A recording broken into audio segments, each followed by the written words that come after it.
Normalised হয়েছে। সুখবর সুখবর সুখবর, আজ আপনারা দেখতে যাচ্ছেন পৃথিবীর একমাত্র ব্রেন ছাড়া মহিলা যা বাংলাদেশে বসবাস করে।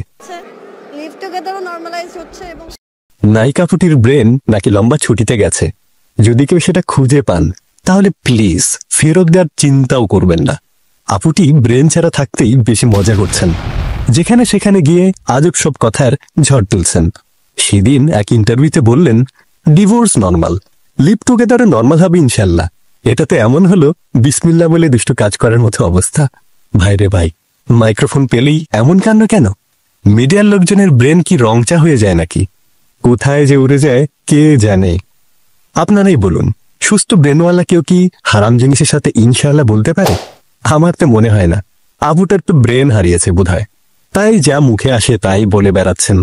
আপনারা তো তাকে চিনিয়ে গেছেন, উনি আমাদের দেশের তাসলিমা নাসরিনের লাইট ভার্সন। ডিভোর্স নর্মালাইজ করেছেন, এমনকি লিভ টুগেদারও নর্মালাইজ করার মিশনে আছেন। পুরো দমে বিশ্বাস করেন একদিন এটাই সমাজের নতুন ট্রেন্ড হবে।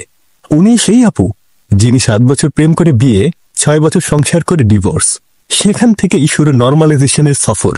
এই যাত্রা সহজ ছিল না, বহু ঘাম ঝরিয়ে সংগ্রামে পাড়ি দিতে হয়েছে। সাক্ষাৎকারে বলেছিলেন, আমি আর হাসান 1 বছর লিভ টুগেদার করছি, তারপর পছন্দ হয়েছে, বিয়ে করেছি। অভিজ্ঞতা দারুণ ছিল। ভাগ্য ভালো, যদি দারুণ না হয় খারাপ হতো তবে খাওয়া দাওয়া বাদ দিয়ে কেমন লাগতো ভাবুন তো।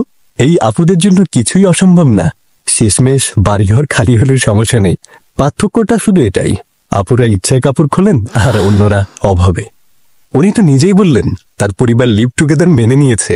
এজন্যই বলে যেমন পরিবার তেমন আপু। যেখানে নষ্টামি স্বাভাবিক সেখানে ভালো কিছু আশা করাটাও বোকামি। আর মজার ব্যাপার হচ্ছে উনি মসজিদে গিয়ে বিয়ে করেছেন। ভাইরে ভাই, এটা কি রিয়েলিটি শো এর নতুন লেভেল?